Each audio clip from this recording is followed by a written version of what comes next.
it's now well known, that's just common knowledge, that trace mineral deficiencies can cause all sorts of mental retardation, all sorts of disease. But it's Dr. Wallach who pioneered a lot of that. And, of course, he hosts the nationally syndicated radio program Dead Doctors Don't Lie. You can find out more at nogerms.info. Dr. Wallach, it's great to have you here with us. Well, thank you, Alex. It's just a real honor and a privilege, and look forward to the half hour. You bet. Let's start with basically your philosophy, your discoveries, your worldview, and then put that in context with all the talk of forced inoculations, trying to make medical workers take the shot, and where our whole society is going with this type of medical mafia, this medical tyranny. Well, the acknowledgement that we have medical tyranny goes back to June of 1776, when Benjamin Rush, who was the first U.S.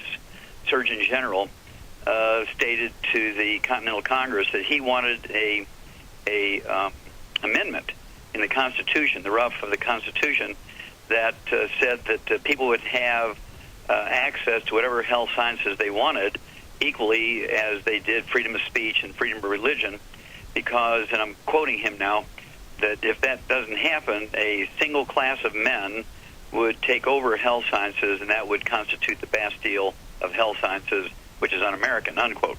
That was in June of 1776. And his worst nightmares have come to fruit.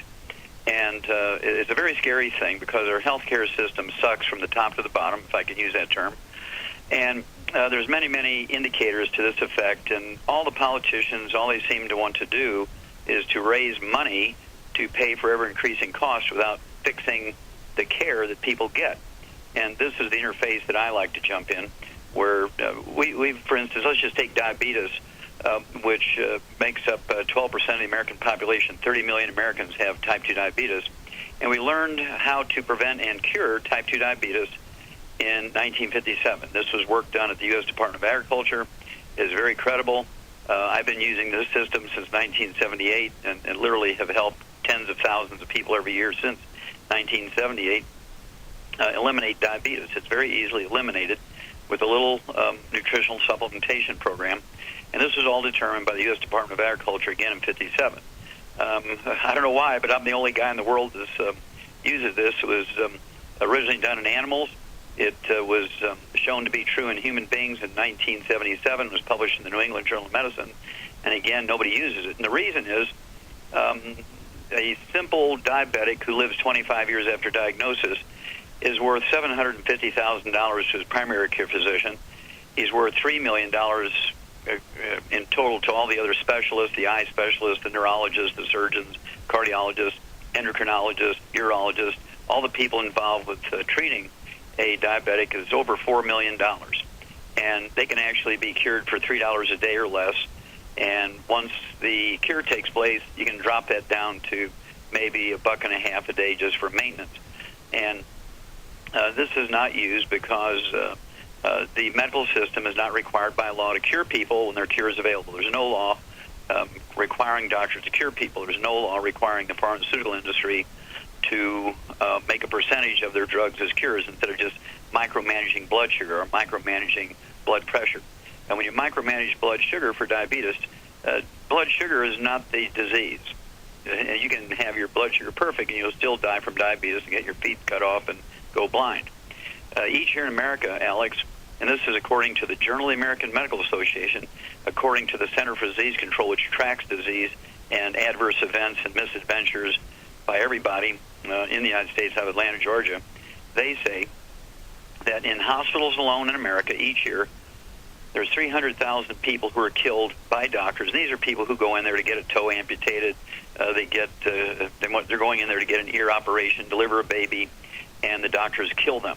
Now, we all know people, and of course, that's the government's own numbers, is 300,000 yes. From bad surgeries and dirty hospitals, but it's even more from bad drug interactions, as you know, doctor. And it's just getting worse and worse. I was going to ask you, but go ahead and finish your point. Why is diabetes skyrocketing so fast? But go ahead.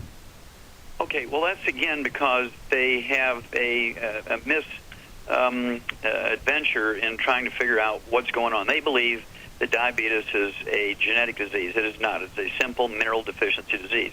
They keep looking for the gene. They keep looking for some way to genetically engineer something they can inject into people and cure the disease. When we've known for 52 years how to end it, just like if you have iron deficiency anemia, give somebody iron and it goes away.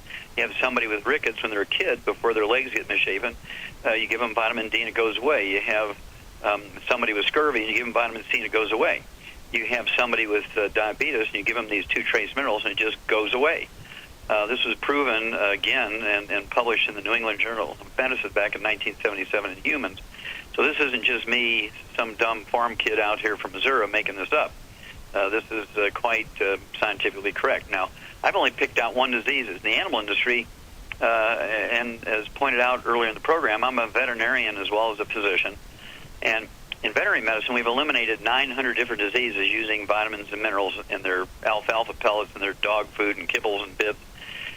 We don't have to use organ transplants or the stem cells or genetically engineered proteins or wonder drugs because through nutrition we have eliminated all birth defects. Now that's pretty profound, Alex.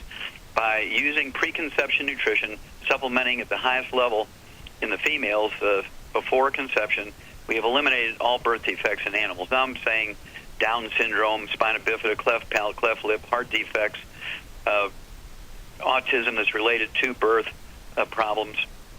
All of those things have been totally eliminated, again, by preconception nutrition. And we allow our women to run around, eat Twinkies and fried foods and drink soft drinks and wonder why the babies are born abnormal. And so we have to put together very simple things that veterinarians have done. There's no healthcare system for animals other than the person paying out of their own pocket to take them to a veterinarian. And let me just add that several summers I worked for a large animal vet, Jess Adkins, in Freestone County. And before that, I worked for Dunn in Dallas for a few months before I went to work there. I guess about 6 months, actually, for a small animal vet. And they were all trained at A&M, Texas A&M, one of the best veterinary schools in the country. Both those doctors were veterinarian doctors of veterinary medicine, to be precise. And they routinely said, you got a mineral deficiency, or if cows were losing calves, you got a mineral deficiency. It's 101, but that's not taught anywhere because they want you to be diseased so they can cut, burn, and poison it, so they can sell you the treatment for the disease that was easily treatable with the minerals. Yes, you're exactly right, Alex. These diseases are easily prevented and cured with nutritional formulas, which primarily 2/3 of which are minerals. And when medical doctors give somebody a treatment, a pharmaceutical, they are not focusing on treating the disease. They're managing the symptoms. They're making the patient comfortable, which is a good thing, but they're not going after the disease itself. And so people feel, hey, man, they got rid of my high blood pressure. My goodness gracious, my blood sugar is under control. And this is a false progress because the disease will continue to move forward and kill you. Lose 25 years of your life. The last couple of years will be terribly miserable. And we rank 50th in the world right now, according to every agency in the world, when it comes to longevity. There's 49 other countries whose peoples live longer than us, yet we're spending 3/4 of the world's annual expenditure for healthcare. We spend more money for healthcare than all the other countries in the world put together, and we rank 50th. And so our healthcare system does not focus on prevention, on wellness, on reversing diseases with nutrition. And this is where your politics and my politics dovetail. We fit exactly. Because I'm a libertarian, I believe that people should take responsibility, educate themselves. Grandparents need to treat their kids and their grandkids and their great-grandkids how to take care of themselves. And if we do this and bypass the medical system by taking responsibility, the information's here. And if we take responsibility, do things ourselves, the medical system will dry up from disuse. And the reason why the free market system did not kick in with the healthcare system, there was no competition. When Dr. A uses a particular drug and Dr. B uses the same drug, that's not the free market system. The free market system compares the results from medical doctors, MDs, NDs, naturopathic doctors, DOs, osteopaths, DCs, chiropractors, but that was never done. The government and the military only recognizes MD.